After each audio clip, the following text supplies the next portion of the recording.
Padahal hanya tampilannya aja yang sebenarnya lu bisa tweak beberapa pas lu pakai Windows 10. Tapi ya tetap bagus. Aduh, jadi kayak bias gini.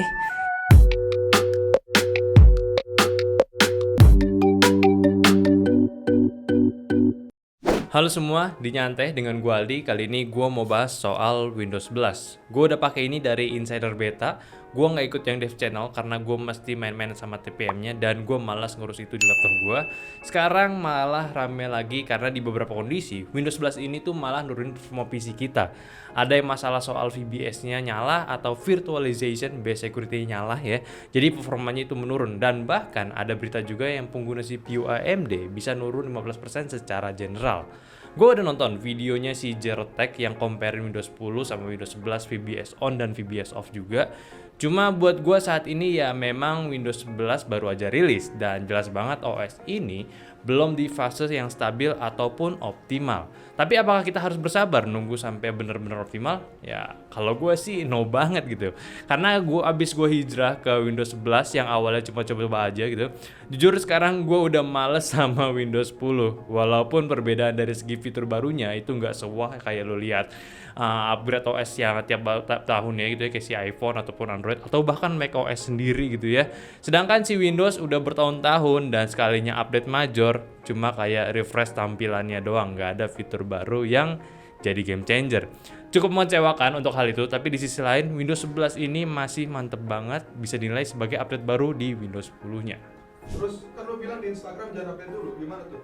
Ya kalau misalkan kalian belum yakin ya mending jangan update dulu. Cuman kalau beberapa dari kalian yang udah ragu pengen update tapi bingung ya, nyari validasi gitu, masih update tuh nggak apa-apa ya, di sini bakal gue kasih alasan kenapa harus lo update Windows 11-nya daripada pusing gitu nungguin kapan stabilnya. Pertama dari yang udah jelas banget yang lu bisa lihat gitu, yaitu di bagian tampilannya.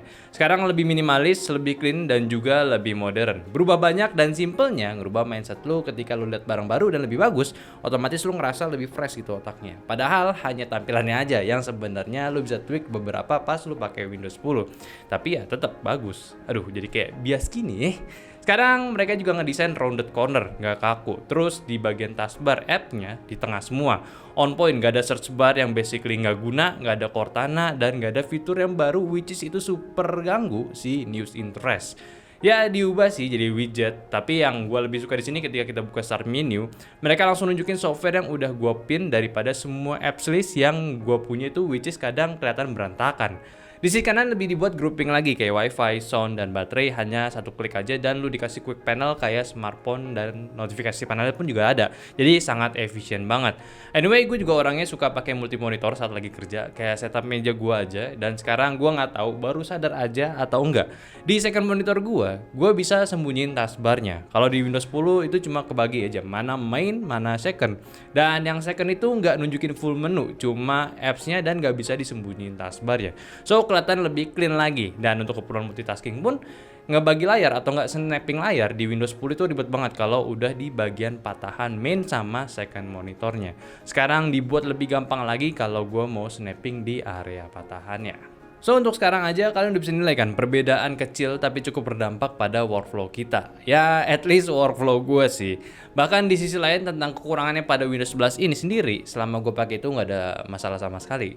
Banyak yang bilang tentang kompatibilitas, banyak yang bilang tentang belum optimal. Memang dari semua software yang gue gunakan sih sebenarnya nggak ada masalah. Even software optimisasi ROG sendiri yang nggak diupdate semenjak adanya Armoury Crate, gue masih bisa menggunakan si softwarenya, yaitu si ROG Gaming Center. Walaupun ada kesalahan dari gue sendiri yang nggak bener jaga saat gue install ulang pakai ISO baru di Windows 10. Jadi nggak maksimal, tapi ya fungsinya sama-sama aja pas gue dipakai di Windows 10 sama di Windows 11. Jadi yang gue bisa simpulkan lagi sebenarnya untuk update Windows 11 ini basically cuma ngubah penampilannya aja sama beberapa optimisasi yang nggak harus kita para end user atau para penggunanya itu pusingin. Masih punya kompatibilitas yang sama kayak Windows 10, nggak ada perubahan dari ekstensi file, sistem penyimpanannya, cara kerja softwarenya, ya sama persis lah kalau kita bermain di area luarnya aja.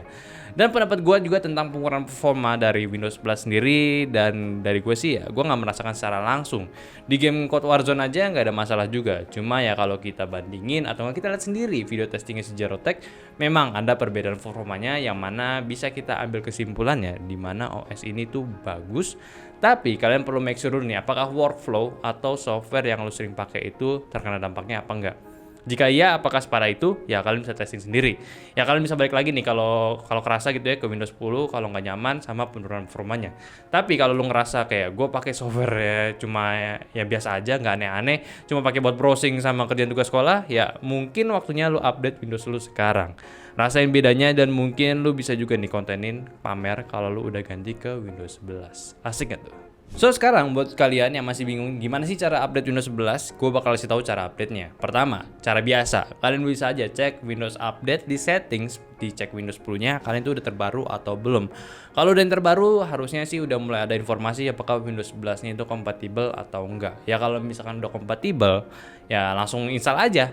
Kalau kedua, kalian bisa aja nih pakai Windows 11 Installation Assistance yang linknya itu gue udah taruh di deskripsi buat cek langsung kalau misalkan dari Windows Update itu nggak kasih info terus menerus atau nggak kalian nggak suka nih sistem update background gitu pada Windows 10 tapi ya basically sama aja sih. Dan yang ketiga kalian bisa aja nih download ISO-nya dan masukin ke USB jadi bootable USB gitu dan install via UEFI. Ini cara yang terbaik juga karena kalian memiliki pilihan untuk clean install so bener-bener fresh saat lo pindah ke Windows 11. Tapi ingat jangan lupa backup dulu semua data pentingnya sebelum diupdate.